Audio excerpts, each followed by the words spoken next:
इन दिनों supreme court के जो वकील हैं वो ईडी यानी प्रवर्तन निदेशालय से वो नाराज़ हैं और नाराज़गी की वजह है कि 2 वरिष्ठ वकीलों को एक केस में ईडी ने समन भेजा है और उसको लेकर supreme court advocates on record ने उसको गंभीरता से लिया है और उस पर पहले रिजोल्यूशन पास किया गया और उसके बाद सीजेआई बीआर गवई को एक चिट्ठी लिखी गई है और ये अनुरोध किया गया है कि वो इस मुद्दे पर स्वतः संज्ञान लें और गाइडलाइन जारी करें कि इस तरह एजेंसी किसी वकील को लीगल ओपिनियन देने पर वो उसको समन नहीं कर सकती।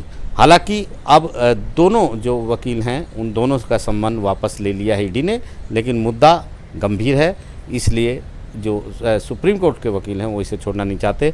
हमारे साथ supreme court advocates on record के जो सेक्रेटरी हैं वो निखिल जैन हमारे साथ हैं। निखिल, आपने ये लेटर पिटीशन सुप्रीम कोर्ट को लिखी है सीजेआई को, क्या मांग है और क्यों आपको आपत्ति है अगर ईडी सम्मन कर रही है किसी वकील को? आशीष जी, हमारी मांग ये है कि ईडी ने एक वरिष्ठ अधिवक्ता को दोबारा समन किया है केस में जिसमें उन्होंने लीगल ओपिनियन दी थी। लीगल ओपिनियन देना कोई कानूनी अपराध नहीं है एंड वो जो रिलेशनशिप है वो कॉन्फिडेंशियलिटी का है। ईडी किसी भी वकील को समन नहीं कर सकती है। ऐसे मामले में तो फिर कोई भी वकील किसी भी अपने क्लाइंट्स को कोई ओपिनियन ही नहीं देगा and it's a privilege communication between a client and a lawyer. So ED क्या चाहती है, उस वकील को गिरफ्तार करना या उससे उन चीज़ों से जो उसने ओपिनियन दिया उसके बारे में दस्तावेज चाहिए, क्या चाहिए उसे? ये सब चीज़ें तो वो वैसे भी मांग सकती थी कि क्या उनको क्या कम्युनिकेशन क्या रही उनके क्लाइंट और उनके बीच, उसके बीच में, लॉयर के बीच में।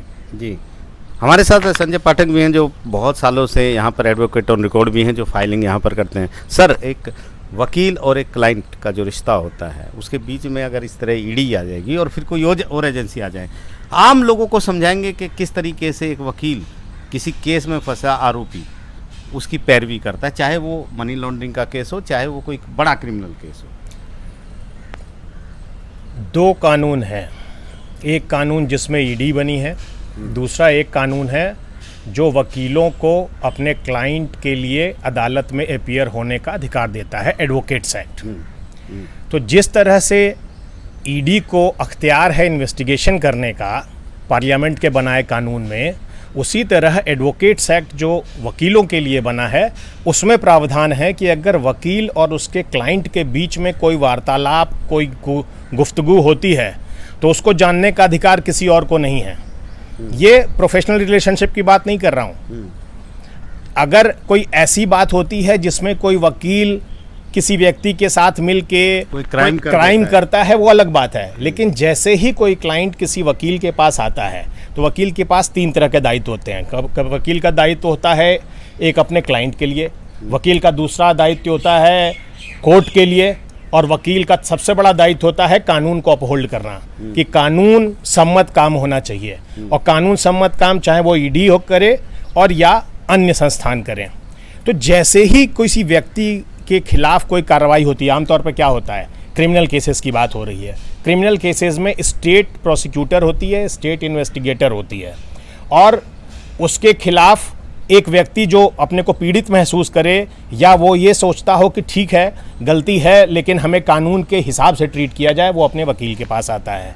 तो वकील क्या करता है, वो वकील के सामने अपनी बहुत सारी बातें कहता है, सारे तथ्य रखता है कि हुआ क्या, बहुत सारी अपनी प्राइवेट बातें, बहुत सी जो रिलेवेंट सब। वकील का काम क्या होता है, उसकी बात पूरी पैरवी करना और उसको समझाता है वकील कि देखिए आप कहाँ पे कमज़ोर हैं, कहाँ आप ठीक हैं, कहाँ कानून सम्मत आपको रास्ता मिलेगा और क्या आपका रास्ता अख्तियार करना है। अब बात आती है ओपिनियन की, तो ओपिनियन मांगता है तो हम रिटन में ओपिनियन देते हैं। तो अगर एक वकील ने लिखित में कोई ओपिनियन दिया है, वो ओपिनियन सही गलत हो वो तो एक अलग मुद्दा है, लेकिन उस ओपिनियन देने की वजह से आप उसको क्लाइंट के साथ नहीं बांध सकते हैं कि वो क्लाइंट के साथ शामिल है और उसने कोई अपराध किया है। एडवोकेट्स एक्ट प्रोटेक्शन देता है वकीलों को कि अदरवाइज अगर ये प्रोटेक्शन नहीं होगा तो आप गंभीर स्थिति समझिए। हर केस में जब एक व्यक्ति, कोई जो अभियुक्त है, वो अपने वकील के पास गया, उसने सारी बात बताई और इन्वेस्टिगेशन चल रही है, उसको बेल चाहिए, पुलिस जाएगी, पुलिस वकील को कहेगी कि आपके पास आया था वो, उसके सारी जानकारी आपसे शेयर की है और अपराध किया है, इसलिए आप सारी जानकारी हमसे शेयर कीजिए, नहीं तो हम आपको भी इसमें अभियुक्त बना देंगे।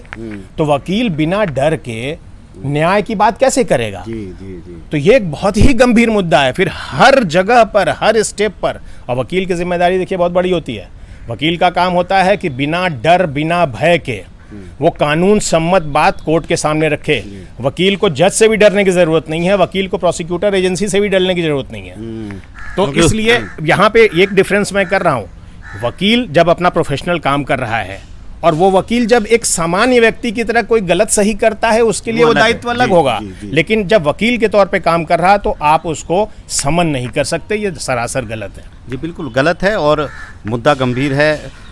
स्कोरा इस मुद्दे को लेकर सीजीआई को चिट्ठी लिखी है, उन्होंने मांग की है, पहले भी खंडन किया था।